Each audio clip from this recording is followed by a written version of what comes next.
ಇನ್ನು ರಾಜ್ಯ ಬಿಜೆಪಿ ಅಧ್ಯಕ್ಷರ ಚುನಾವಣೆ ಬಗ್ಗೆ ಯತ್ನಾಳ್ ಸ್ಫೋಟಕ ಹೇಳಿಕೆಯನ್ನ ಕೊಟ್ಟಿದ್ದಾರೆ. ನಾವು ರಾಜ್ಯಾಧ್ಯಕ್ಷರ ಚುನಾವಣೆಗೆ ರೆಡಿ ಇದ್ದೇವೆ. ರಾಜ್ಯ ಬಿಜೆಪಿ ಅಧ್ಯಕ್ಷರ ಚುನಾವಣೆ ಬಗ್ಗೆ ಯತ್ನಾಳ್ ಸ್ಫೋಟಕ ಹೇಳಿಕೆ ಕೊಟ್ಟಿದ್ದಾರೆ. ನಾವು ರಾಜ್ಯಾಧ್ಯಕ್ಷರ ಚುನಾವಣೆಗೆ ರೆಡಿ ಆಗಿದ್ದೀವಿ. ರಾಜ್ಯಾಧ್ಯಕ್ಷರ ಚುನಾವಣೆಗೆ ನಾವು ಅಭ್ಯರ್ಥಿಯನ್ನ ಕಣಕ್ಕಿಳಿಸೋದು ಪಕ್ಕ. ಈ ಬಗ್ಗೆ ಶೀಘ್ರವೇ ಹೈಕಮಾಂಡ್ ತೀರ್ಮಾನ ಮಾಡಬೇಕು ಅಂತ ಯತ್ನಾಳ್ ಮಾತಾಡಿದ್ದಾರೆ ಹುಬ್ಬಳ್ಳಿಯಲ್ಲಿ. ನೋಡಿ, ಬೇರೆ ಬೇರೆ ಪಕ್ಷಗಳ ನಡುವೆ ಚುನಾವಣೆ ಆಗ್ತಾ ಇತ್ತು. ನಮ್ದು ಒಂದು ಕೋರ್ ಕಮಿಟಿ ಇದೆ, ಅಲ್ಲೇ ಅಭ್ಯರ್ಥಿ ಬಗ್ಗೆ ಚರ್ಚೆ ಮಾಡ್ತೀವಿ ಅಂತ ಯತ್ನಾಳ್ ಹೇಳಿದ್ದಾರೆ. ವಿಜಯೇಂದ್ರ ಅಂಡ್ ಟೀಮ್ ಬೇಕಾದ್ರೆ ಇಂಟರ್ನ್ಯಾಷನಲ್ ಲೆವೆಲಲ್ಲಿ ಸಭೆ ಮಾಡ್ಕೊಳ್ಳಿ, ನಮ್ಗೇನು ತೊಂದರೆ ಇಲ್ಲ. ಬೇಕಾದ್ರೆ ಅಮೆರಿಕ ಅಧ್ಯಕ್ಷರನ್ನ ಅವ್ರು ಕರ್ಕೊಂಡು ಬರಲಿ, ನಮ್ದು ಒಂದು ಟೀಮ್ ರೆಡಿ ಇದೆ ಅಂತ ಯತ್ನಾಳ್ ಸ್ಫೋಟಕ ಹೇಳಿಕೆಯನ್ನ ಕೊಟ್ಟಿದ್ದಾರೆ. ಯತ್ನಾಳ್ ಏನ್ ಮಾತನಾಡಿದ್ದಾರೆ ಕೇಳಿಸ್ಕೊಳ್ಳೋಣ. ಬರೀ ವಿಜೇಂದ್ರ ಅಂತ ಹುಟ್ಟಿಲ್ಲ, ಯಡಿಯೂರಪ್ಪನ ಅಂತ ನಾಯಕನೇ ಭಾರತದಾಗ ಹುಟ್ಟಿಲ್ಲ, ವಿಶ್ವದಾಗ ಹುಟ್ಟಿಲ್ಲ ಅಂತ ಹೇಳ್ರಿ. ನಾವು ಏನಾಗುತ್ತೆ ಬೇಕಾದ ಮಾಡ್ರಿ, ಸಭೆ ಇಂಟರ್ನ್ಯಾಷನಲ್ ಲೆವೆಲ್ದಾಗ ಮಾಡ್ಲಿ. ಬೇಕಾದ್ರೆ ಅಮೇರಿಕ ಅಧ್ಯಕ್ಷನ ಕರೆದು ಮಾತಾಡ್ಲಿ, ಏನಾಗೋದೇನೈತಿ.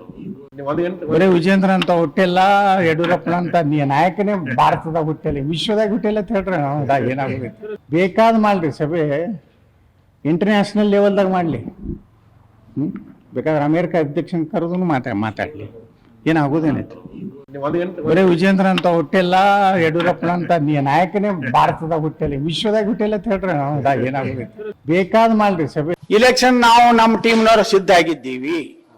ನಾವು ಅಭ್ಯರ್ಥಿಗಳನ್ನ ಹಾಕ್ತೀವಿ. ನಮ್ಮ ಕಮಿಟಿ, ನಮ್ದು ಒಂದು ಕೋರ್ ಕಮಿಟಿ ಐತಿ, ಅಲ್ಲಿ ನಿರ್ಣಯ ಮಾಡ್ತೀವಿ. ಈಗ ಅಧ್ಯಕ್ಷರ ಚುನಾವಣೆ ಆಗತ್ತೆ ಸರ್ ಕರ್ನಾಟಕದೊಳಗೆ? ನಾವು ಅಂತೂ ಸಿದ್ಧ. ಹೈಕಮಾಂಡ್ ಮಧ್ಯಸ್ಥಿಕೆ ವಹಿಸಿ. ಮತ್ತೆ ಈಗಿರೋ ಅಧ್ಯಕ್ಷರು ಯಾರು? ಈಗಿರೋ ಅಧ್ಯಕ್ಷರು ಅಲ್ರಿ, ಚುನಾವಣೆ ಈಗ ಹಿಂದೆ ಒಬ್ಬ MLA ಇದ್ದ, ಅಲ್ಲಿ ಚುನಾವಣೆ ಆದ್ಮೇಲೆ ಈ MLA ಹೆಂಗ್ ಮಾಡ್ಬೇಕ್ರಿ ಅಂದ್ರೆ ಏನಾಗ್ತಾರ? ಮುಖ್ಯಮಂತ್ರಿ ಇದು ತನಿಖೆ ಮಾಡ್ರಿ. ಕಾಂಗ್ರೆಸ್ ನಿಮಗೆ ತಾಕತ್ತಿತ್ತು ಅಂದ್ರ, ಸಿದ್ದರಾಮಯ್ಯಗೆ ತಾಕತ್ತಿತ್ತು, DK ಶಿವಕುಮಾರ್ಗಿತ್ತು ಅಂದ್ರ, ಯಡಿಯೂರಪ್ಪ ಇದ್ದಾಗ ಎಷ್ಟು ಸಹಿಗಳಾಗ್ಯಾವ, ಯಾವ ಸಹಿ ಅದಾವ, ಎಲ್ಲದಕ್ಕೂ ಇದು ಕೊಟ್ಟು ಕಳಿಸ್ತಿರಲ್ಲ. ಎಲ್ಲಿ ಮನೆ ಸಿಟಿ ಕಳಿಸಿದ್ರಲ್ಲ, ಫಾರೆನ್ಸಿಕ್ ಇದನ್ನು ಕಳಿಸ್ರಿ. ಇವೆಲ್ಲ ಸಹ್ಯ, ಇವೆಲ್ಲ ಸಹಿ ಕಳಿಸ್ರಿ. ಇಲ್ಲ ಯಡಿಯೂರಪ್ಪನೇ ಮಾಡ್ಯ ಅನ್ನೋದು ಪ್ರೂಫ್ ಆದ್ರೆ, ರಮೇಶ್ ಜಾರಕಿಹೊಳಿ ನಾಲಾಯಕ್ ಅಂದ್ರೆ ನಾವು ವಾಪಸ್ ತಗೋತೀವಿ. ಅದು ಪ್ರೂವ್ ಆಯ್ತು ಅಂದ್ರೆ ನಾಲಾಯಕ್ ಅನ್ನೋದು ಪ್ರೂವ್ ಆಗ್ತದೆ. ಇಲೆಕ್ಷನ್ ನಾವು ನಮ್ಮ ಟೀಮ್ನವ್ರು ಸಿದ್ಧ ಆಗಿದ್ದೀವಿ. ನಾವು ಅಭ್ಯರ್ಥಿಗಳನ್ನ ಹಾಕ್ತೀವಿ.